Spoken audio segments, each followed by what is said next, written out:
hay un lugar que nos permitirá encontrarnos. Perpetual, donde perduran los vínculos.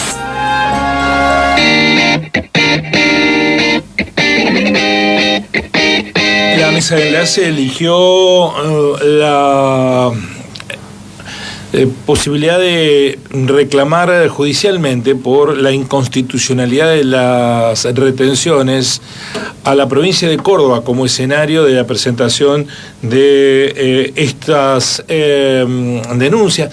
En realidad son recursos de amparo ante el Poder Judicial Federal. Le asiste el derecho, tiene margen la justicia de darle la razón. Es una acción estrictamente jurídica, hay un componente político que siempre lo hay. Bueno, vamos a tomar contacto con el abogado constitucionalista Antonio María Hernández, a quien saludamos desde el programa Así son las cosas de Río Cuarto. Guillermo Jeremías le da los buenos días. ¿Cómo le va, doctor? ¿Cómo le va, Guillermo? Mucho gusto de comunicarme con usted. Igualmente, doctor Hernández. Bueno, me gustaría más que analizar estrictamente el plano judicial, aunque siempre hay un componente político en toda presentación, pero quiero limitarlo si se puede, a esta lectura. ¿Entiende qué razones fundadas que le puede permitir a las entidades rurales que han impulsado el planteo tener derecho a hacerlo y razón para fundarlo a este reclamo? Sí.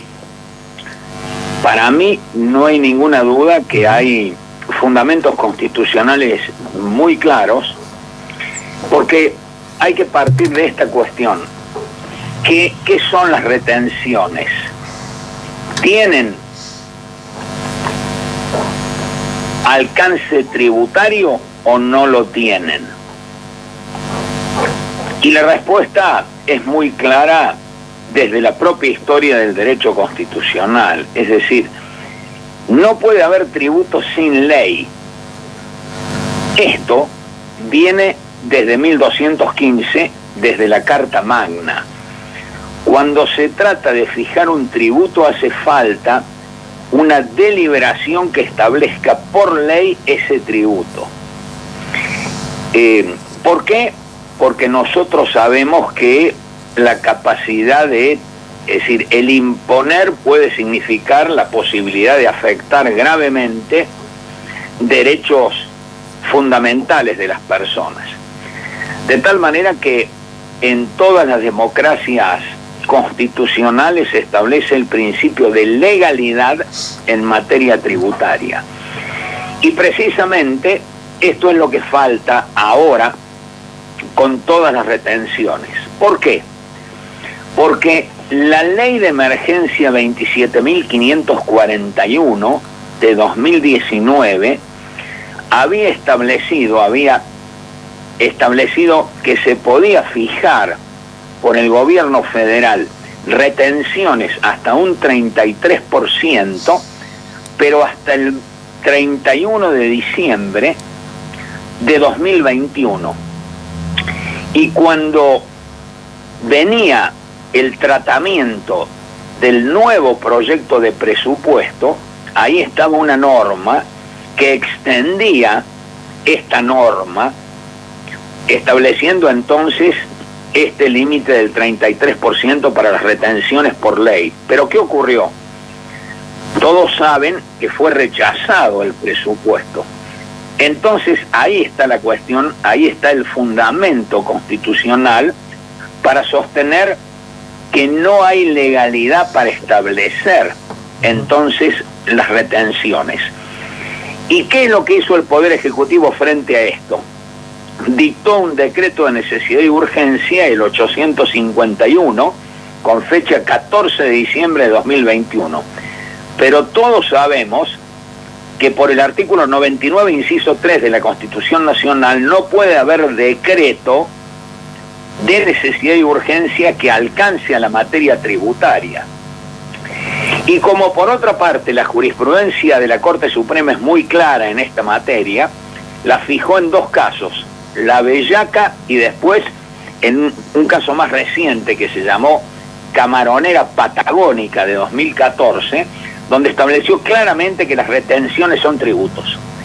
De tal manera que no hay ninguna duda que hay inconstitucionalidad para el cobro ahora de retenciones porque no hay ley, y además de esto, lo que realmente debe corresponder es el inmediato tratamiento del tema por el Congreso de la Nación. Doctor, Pero permítame que lo interrumpa. Sí. ¿No hay ley de presupuesto? Porque en realidad no hay una extensión del presupuesto 2021 con una corrección de hasta el... porque un país sin presupuesto no puede estar. Lo que, Claro, lo que no hay es presupuesto del año 2022, pero está el del 2021 reconducido hasta un 20%. O sea que hay un presupuesto vigente. Claro, es el principio de reconducción, pero obviamente se trata de las partidas ordinarias, no de este tipo de materias. Esto en modo alguno alcanza a cumplir con lo que es una delegación legislativa, requisitos establecidos por el artículo 76 de la Constitución. Y por otra parte, yo sostengo que estas son facultades que tampoco se pueden delegar por parte del Congreso. Acá entramos a otra cuestión, y ha sido una constante que ha profundizado el hiperpresidencialismo argentino, es decir, el Congreso que no ejercita debidamente sus competencias constitucionales. Este es un tema muy complejo, es una patología muy seria, pero que explica lo que está ocurriendo en el país. El gobierno por decreto y obviamente una declinación por el Congreso de sus competencias. Debiera estar discutiéndose un presupuesto, usted no tiene idea, Guillermo, la cantidad de problemas que origina esta cuestión y la manera en que se resuelven, ¿no? Porque pensar que un presupuesto reconducido va a tener presente todas las nuevas realidades que va presentando la realidad es imposible. Así que el país necesita imperiosamente un debate del Congreso sobre, en general y particularmente en esta materia. No hay ninguna duda de esto. ¿Usted cree que entonces que esa oposición inicial que los partidos que no gobiernan planteó debiera volver a discutirse con un nuevo presupuesto en el Parlamento? No tengo de eso ninguna duda. De lo contrario va a ocurrir lo que viene ocurriendo ya hace mucho tiempo e incluso cuando se sancionaban los presupuestos. Hay otra norma que es la ley 24.156 que fue oportunamente modificada en el año 2006, que le otorga al jefe de gabinete la posibilidad de modificar el destino de las partidas. Esto ya significaba una grave lesión constitucional a las competencias del Congreso. En definitiva, muchas veces lo que se sancionaba como presupuesto era una norma que después era modificada por un simple decreto y con la intervención del jefe de gabinete. Así que en definitiva, acá hay una realidad muy delicada, muy compleja, muy grave, que lo que muestra es el hiperpresidencialismo argentino. Doctor, le pregunto, respecto de la cuestión de la inconstitucionalidad de las retenciones, ¿no está vigente el código aduanero que las permite a dichas retenciones? Eso de ninguna manera alcanza, es el argumento del gobierno, artículos 755 y 756 del Código Aduanero.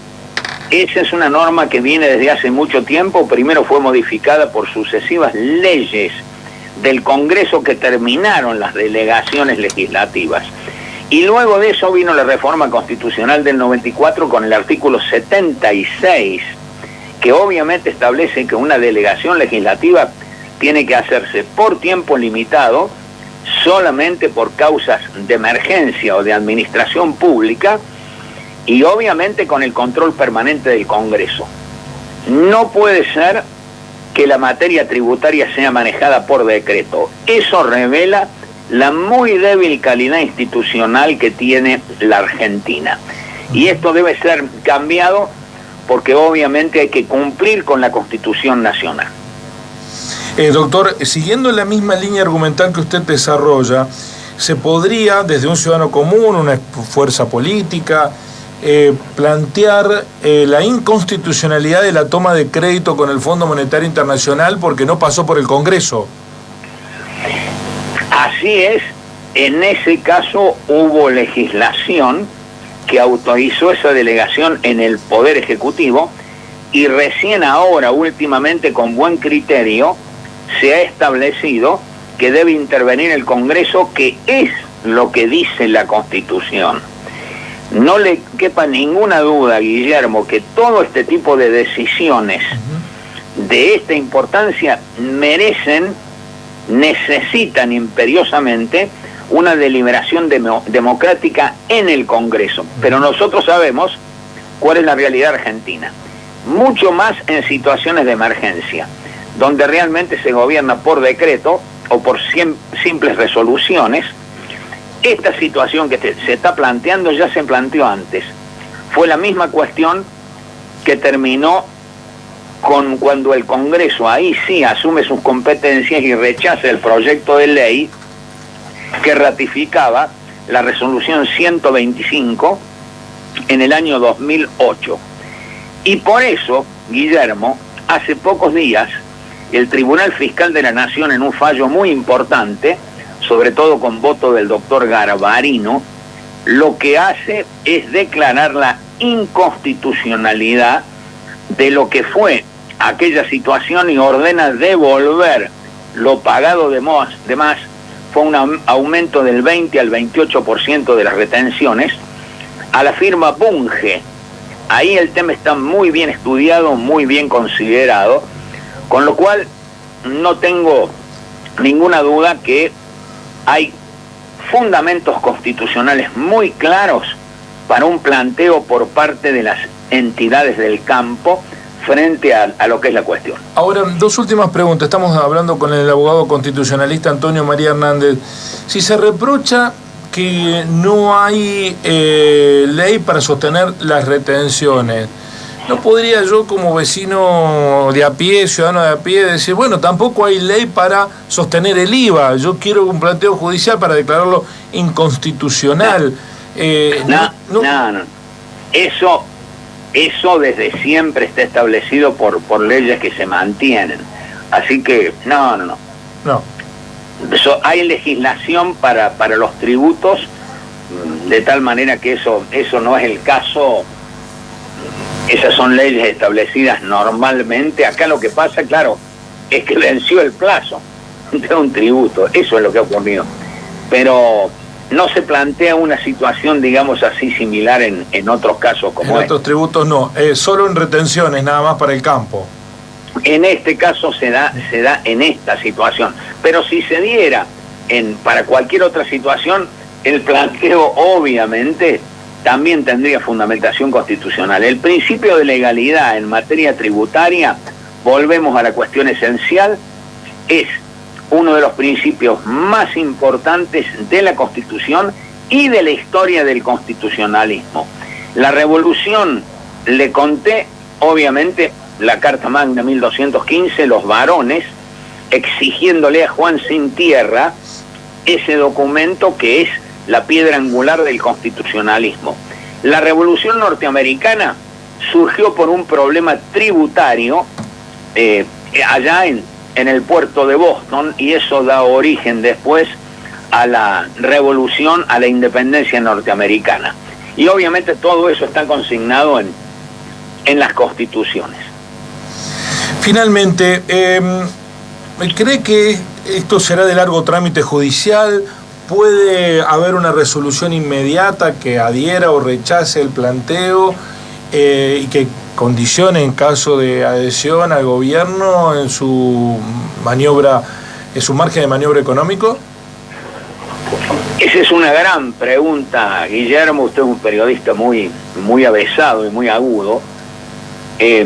Primero, es un amparo, teóricamente es un procedimiento rápido y expedito, como dice la Constitución en el artículo 43, pero de todas maneras todo esto lleva su tiempo. En segundo lugar, no conozco la demanda, no sé si hay algún pedido de alguna medida cautelar que ordene suspender el cobro de inmediato. Me parece que no lo hay por lo que he leído por la prensa.